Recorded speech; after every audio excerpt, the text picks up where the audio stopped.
읽겠습니다. 창세기 17장 19절 20절 읽겠습니다. 시작.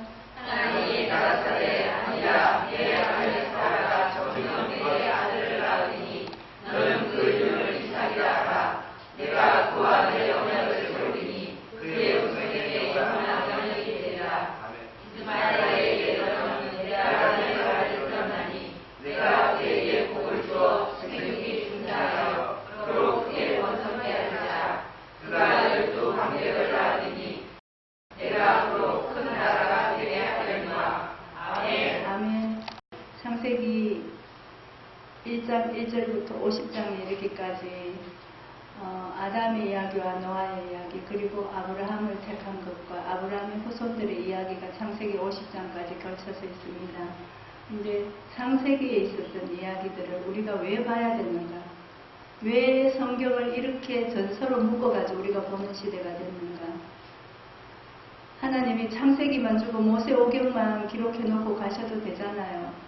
그런데 우리는 예수님도 만나보지 못했고 육적으로 아브라함의 후손들도 아님에도 불구하고 지금 이 성경 66권을 언제부터 가지고 다녔습니까? 왜 알아야 되는가? 아버지의 뜻이 여기 담겨있기 때문입니다. 아멘. 그리고 예수님의 약속이 여기에 기록되어 있기 때문입니다. 아멘. 그래서 시대마다 하나님께서 선지자를 보내서 그것을 이야기하셨고 그것을 열어주셨는데 그 선지자들이 온전히 이 약속을 다 성취하지를 못했다는 거죠. 그러면 언젠가 예수님이 구약이 말라기 선지자까지 기록된 그 39권의 이야기를 예수님 초림에 오셔가지고 이루셨죠. 이루시고 다시 재림을 약속하시고 내가 가면 감이 오는데 다시 와가지고 내가 너희를 나 있는 곳에 영접해 주겠다. 그렇게 약속 주시고 27권 남기고 가셨잖아요.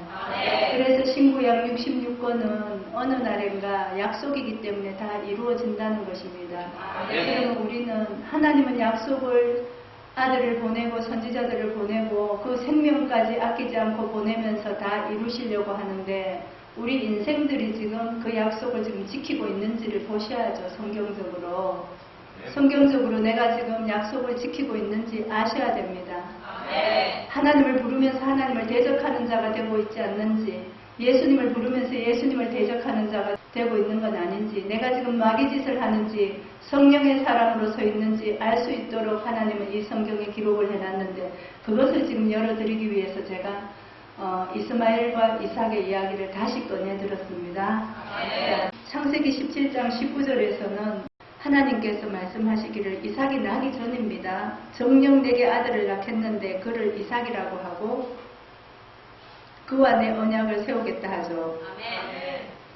이삭이 나지 않으면 언약을 세우지 않는다는 거예요. 그러면 하나님은. 그리고 그의 후손에게 영원한 언약을 주신다 하십니다. 예.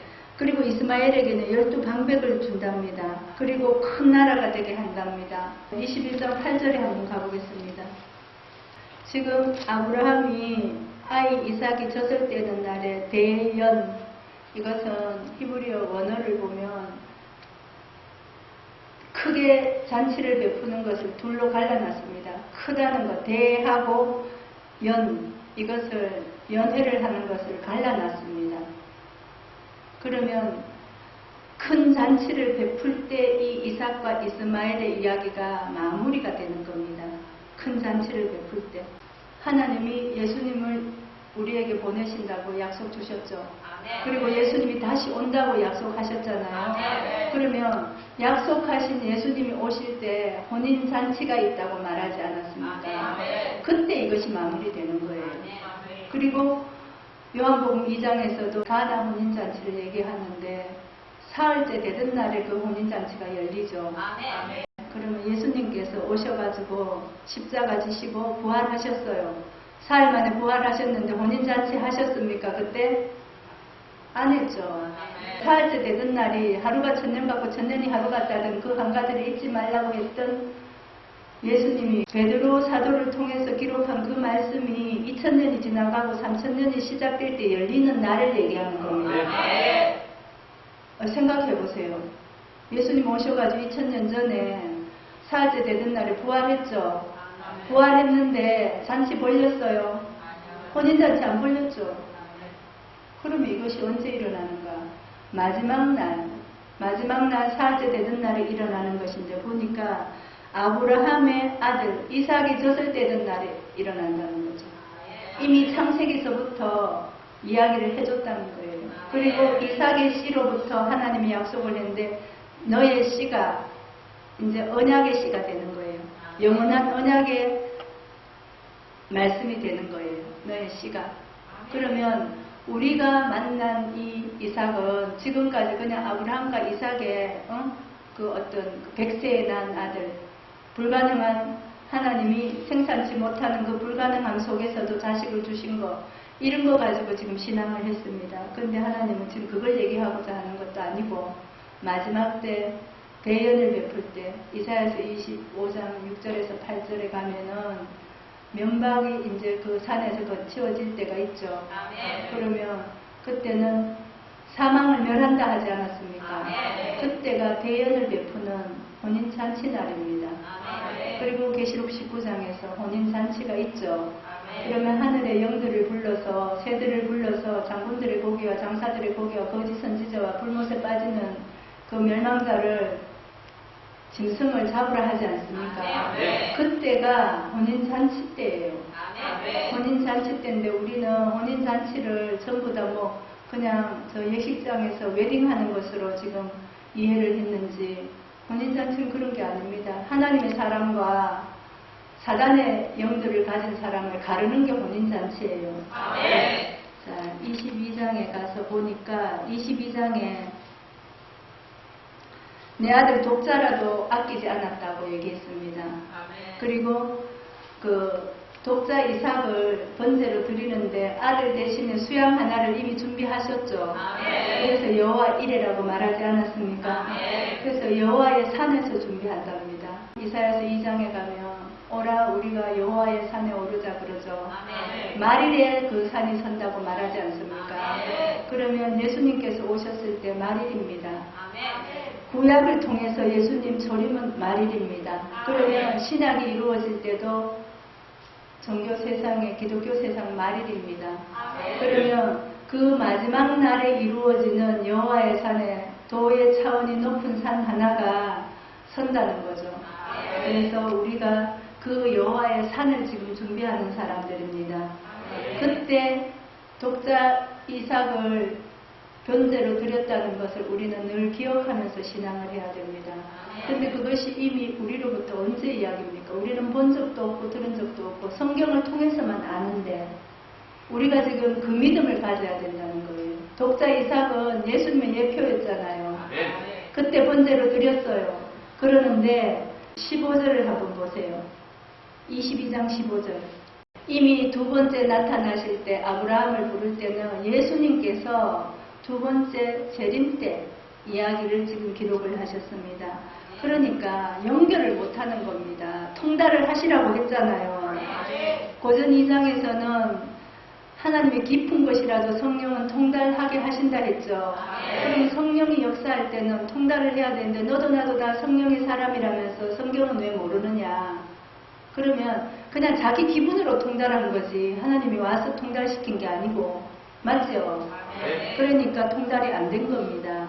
두 번째 아브라함을 불러서 뭐라 합니까? 16절 17절. 지금 내 씨가 그랬죠. 지금 이 씨는 이삭의 후손입니다. 이삭의 씨로 난 후손입니다. 그래서 이삭의 씨로 난 후손은 야곱 아닙니까? 야곱의 12아들이 이제 그 씨가 되어서 하나님의 나라를 이 땅에 이루어가는 족속이 되는 겁니다. 그러는데 보니까 내 씨가 그 대적의 문을 얻으리라 했죠. 그러면 마태 23장에 가면은 화 있는 자들을 화 있을 진저 하면서 천국에 들어가는 사람도 못 들어가게 하고 자기도 안 들어가고 문을 닫고 있는 서기관과 바리새인들이 있었죠. 그 사람들이 문을 닫고 있는 사람들 아니에요. 그러면 이 마태복음 23장이 이루어질 때 그리고 가나 혼인잔치가 이루어질 때는 요한복음이든 마태든 예수님 부활 승천 후에 20-30년 후에 기록된 책들이란 말이죠. 그럼 예수님 부활하시고 승천 후에 기록됐으면 예수님도 이 땅에 없을 때인데 또 혼인잔치를 얘기하고 그리고 대적의 문을 얻는다는 이 말씀을 이루려면 서기관 바리새인들이 모세의 자리에 앉았다고 얘기하는데 그때 유대인들은 모세의 자리에 앉았다고 자기들이 생각 안 합니다. 아주 잘 믿고 있다고 생각했어요.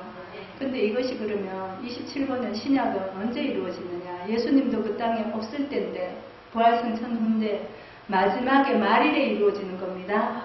그래서 내 씨가 그 대적의 문을 얻으리라 했어요. 그러면 내 씨가 아브라함을 통해서 이삭이 나고 이삭을 통해서 야곱이 나고 야곱을 통해서 12아들이 나잖아요. 그로 인해서 이제 하나님의 나라가 이 땅에 서는 약속이 이제 이루어지는 겁니다. 그래서 거기서 뭐라고 합니까? 아브라함, 이삭, 야곱의 하나님이라고 항상 얘기하죠. 그럼 그들은 동일한 하나님의 약속을 받아서 온전히 지켰다는 겁니다. 온전히 지켰고 그들의 씨로 말미암아 가지고 마지막 때는 대적의 문을 얻는 언약이 나타나야 되는데 그것이 혼인을 하지 않으면 대연을 베풀지 않으면 안 된다는 거예요. 그래서 그 혼인 잔치가 있는 그날 그때가 말일인데 그 말일에 이 모든 것이 이루어진다는 겁니다. 그래서 갈라디아 3장 믿음이 오기 전에는 계시될 믿음의 때까지 갇혀있다 하죠. 율법 아래 매인바되고 그죠. 그리고 몽학선생 아래 있다 그랬잖아요. 종과 다름이 없어서 4장 2절에 보면은 정한 때까지는 후견인의 그늘 아래 있어야 된다는 거죠. 청지기 아래. 그러다가 4절에 보니까 때가 차야 여자에게 나게 하시는데 3장 29절에 보니까 너희가 그리스도께 속한 자면 아브라함의 자손이랍니다.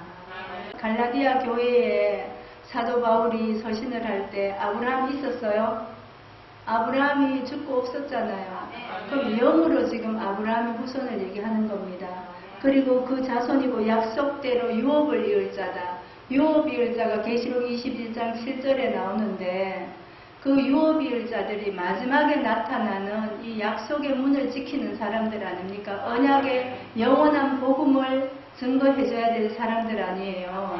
그러면 이 아브라함의 자손 이삭의 씨로부터 이 사람들은 영원한 복음의 제사장의 반열에 들어가는 사람들인데 우리 지금 약속대로 유업 이을 자 그러면 하나님께서 우리한테 유업을 주신다는데 어떤 유업을 주시는지 그거는 이 대적의 문을 얻게 하시는 겁니다. 그래서 대적의 문은 계시록 21장과 22장에 보면 12문이 나오죠. 그 문을 지키는 자들이다. 그 문으로 우리가 문에서 내가 너희를 택하여 세웠다 그랬는데 어디다 세우느냐 하면 문에다 세우는 거죠. 그들이 그리스도의 영 그러니까 자 4장 5절에 보면은 율법 아래 있는 자들 속량하시고 우리로 아들의 명분을 얻게 하시고 그리고 아들인 고로 너희가 아들인 고로 그러므로 내가 입으로는 종이 아니요 아들의 영이라. 아들이면 하나님을 말미암아 유업을 이을 자다. 하나님으로 인해서 우리가 유업을 이을 자가 되는데 하나님도 성령이고 아들도 영이잖아요. 맞지요? 그럼 우리 마음에 지금 오신 것이 뭡니까? 말씀으로 오셨잖아요. 그럼 말씀을 받은 자들을 신이라 했고 말씀을 받은 자를 하나님의 아들과 방불케 한다 했습니다. 그러면 말씀을 가진 자들이 지금 우리가 아바 아버지라고 부를 수 있는 영을 받은 사람들이다. 우리가 귀로 듣고 눈으로 보는 것은 책에 있는 기록된 말씀이지만 내 심령에 새겨진 것은 예수 그리스도의 영이고 아버지의 성령이라는 겁니다. 그래서 이제는 종이 아니고 하나님을 아버지라 부를 수 있는 아들로 우리를 삼아 주신다는 거예요. 그죠? 그래서 우리는 지금 초등학문 아래에 있는 것이 아니고 이제 후견인 아래 청지기 아래 있는 것이 아니고 율법 아래 매연바 아래 있는 것이 아니고 이제는 영원한 복음에 그러니까 영원한 언약의 씨를 이 말씀을 가지고 사도된 길을 가야 되는 사람들이다. 그들이 대적의 문을 얻는 사람들이다. 이 말을 하는 겁니다. 그러면 이것이 영적 혼인 예수 그리스도께서 오실 때가 영적 혼인을 하는 시대 아닙니까? 그럼 뭘로 오세요? 말씀으로 오시죠. 계속해서 우리 마음에 우리 영을 깨워주는 말씀 아닙니까? 로마서에서도 아들의 영이 없으면 그리스도의 영이 없으면은 아들이 아니라 했잖아. 그러면 그런 말씀들을 지금 계속해서 우리한테 주시는 이유가 뭔고? 우리한테 마지막에 이 아들의 영과 하나님 아버지를 부를 수 있도록, 아바 아버지라고 부를 수 있도록 말씀으로 계속 깨워준다는 거예요. 우리가 들을 수 있는 것은 귀로 듣고 마음에 할례받는 것은 말씀 외에는 없잖아요. 하나님의 나라는 이 말씀으로 내가 만나는 겁니다. 그래서 천국의 비밀을 자꾸 이야기해야 되는데 이것이 하나님이 감추어두었던 비밀인데 그리스도가 올 때 이것이 열리는 거죠. 그래서 이미 창세기에서 약속했던 것을 마지막 때에 하나님은 다 열어주신다는 겁니다. 그리스도에게 속한 자면 이제 약속대로 유업이을 자다. 얼마나 좋은 말입니까? 그런데 우리는 다 그리스도를 부르는데 그리스도가 뭐예요? 기름 부음 받은 사람을 그리스도라 하잖아요. 그거는 장로교회 이방에서도 전부 다 예수 믿으면은 기초교육에서 가르칩니다. 근데 기름 부음 받은 말씀을 몰라요. 어떤 말씀이 기름 부음 받은 것이고 어떤 말씀이 초등학문인지를 모른다는 겁니다. 2000년 전에 예수님은 초등학문이에요. 다시 오시는 예수님을 얘기하는 것은 기름 부음 받은 말씀입니다. 귀 열고 눈 뜨고 들어보시기를 바랍니다. 그래서 계시록은 계속해서 뭐라고 합니까? 귀 있는 자는 들으라고 하지 않습니까? 하나님은 우리를 귀 없는 사람으로 지으셨습니까? 육체는 다 귀가 있죠. 귀가 어두면 보청기라도 끼고 듣습니다. 지금 이 시대는. 왜 그렇게 말씀하시겠는가? 사단이 귀를 막아가지고 듣지 못하도록 하는 거예요. 그래서 우리는 히브리서 11장에서도 뭐라고 합니까? 믿음은 바라는 것들의 실상이라 했죠. 우리가 천국을 바라보고 있고 예수 그리스도 재림을 바라보고 있잖아요. 그러면은 보지 못했던 것들이 증거가 돼야 되죠. 언제 증거가 됩니까? 요한계시록이 열리면 그때부터 계시될 믿음으로 우리가 믿음으로 있다가 초림에 오신 예수를 믿다가 다시 오실 예수를 믿는 믿음으로 옮겨가야죠. 그것이 장성한 신앙입니다. 언제까지 젖만 먹고 달달한 우유만 먹을 거예요. 단단한 식물을 먹고 내가 가르칠 수 있어야죠.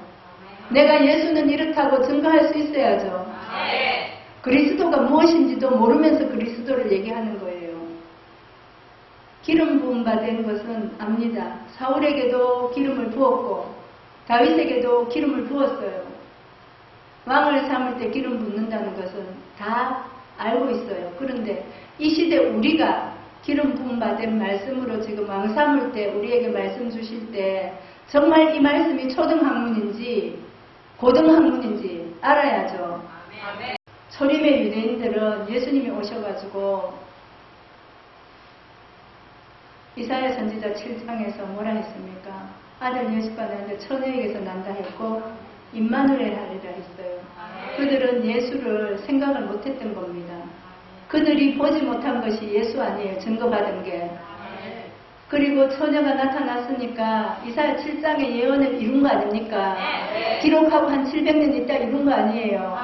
세례 요한이 나타났을 때 말라기가 엘리야가 온다 했잖아요.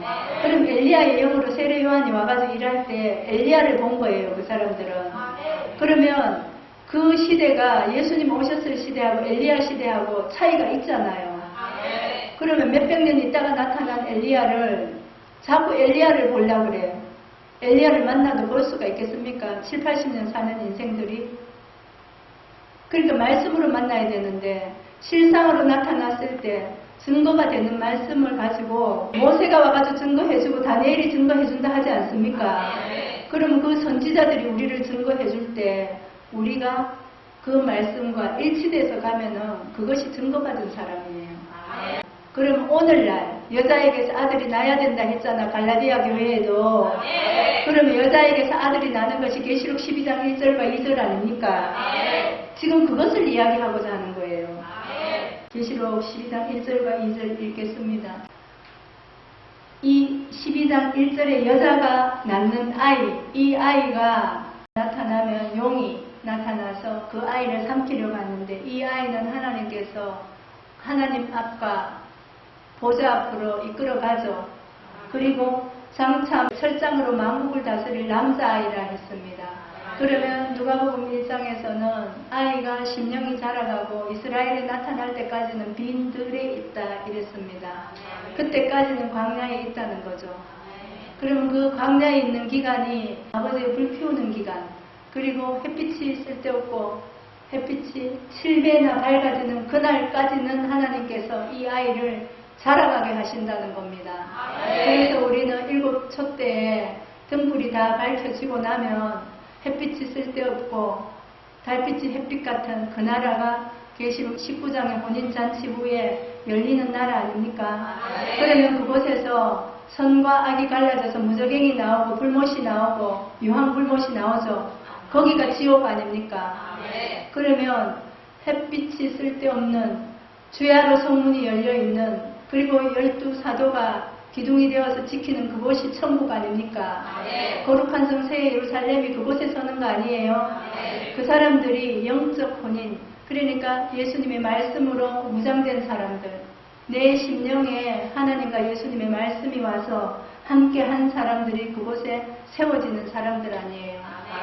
요한 1서에서도 보면 1장과 2장에서 보면은 이 아이는 태초부터 있는 생명의 말씀이라고 얘기합니다. 그리고 계시록 19장에서도 말씀을 받았어요. 말씀을 받는 자를 이 아이에 빗대어 놨습니다. 그리고 생명의 말씀이 함께하는 그리스도의 대언자라는 거죠. 이 그리스도의 대언자는 기름 부음 바 된 말씀을 가지고 대언을 하는 겁니다. 그래서 마지막에는 왕을 세우고 목자를 세울 때는 문을 세우는데, 마지막 계시록 22장 끝나면은 이 성경 전체가 이루어지는 거 아닙니까? 그러는데 아무나 세워가지고 가감해가지고 거짓말하는 목사들 세워가지고 쓰시겠습니까, 하나님이? 온전하게 말씀을 깨달은 자 외에는 들어갈 수가 없는 곳입니다. 왜? 그것이 영적 순전함이고, 내가 거룩하니 너희도 거룩하라 했고 내가 온전하니 너희도 온전하라 했던 하나님의 명대로 명을 받은 고명한 자들이기 때문입니다. 그래서 받는 자밖에 알 수 없는 말씀이 함께 하는 자, 그가 그리스도의 대언자가 되는 것이고, 그리고 이삭의 씨로 난 자가 되는 것입니다. 영적 혼인잔치가 이루어지면 아브라함, 이삭, 야곱의 하나님을 우리가 모두 볼 수 있고, 그리고 일곱째 날에 빛같이 말씀이 밝아진다. 그러면 일곱째 날에 빛같이 밝아지면 주야로 성문이 열려있는 거룩한 성 새 예루살렘이 이 땅에 임해와서 그곳에 세워지는 문들이 있고, 그리고 그 대적의 문을 우리가 얻겠다 했죠. 그 대적의 문을 얻겠다 하는 그것은 보호자가 12지파를 심판할 때 대적의 문을 얻는 거 아닙니까? 이삭의 씨로 난 자들이 그 나라를 일곱째 나팔 불릴 때 심판하는 겁니다. 이 땅에 그것이 이미 나타났다는 거죠. 그래서 우리는 마지막 때 심령이 자라가는 아이를 통해서 계시의 영으로 열어주는 말씀을 통해서 우리가 하나님과 예수님 다 만난 사람들이고 말씀으로 다 만났잖아요. 그러면 우리는 심판의 장소도 알고 심판해야 되는 대상도 압니다. 우리가 심판자로서 결격 사유가 있으면 안 되겠죠. 누가 나한테 심판받겠어요? 내가 흠 덩어리고 내가 점 덩어리인데, 그래서 흠도 점도 없이 나를 보존하고 하나님 앞에 반듯하게 서시기를 바랍니다. 그래서 창세기 17장에서 약속 주셨던 이삭의 씨로 난 자에 들어가시기를 부탁을 드립니다.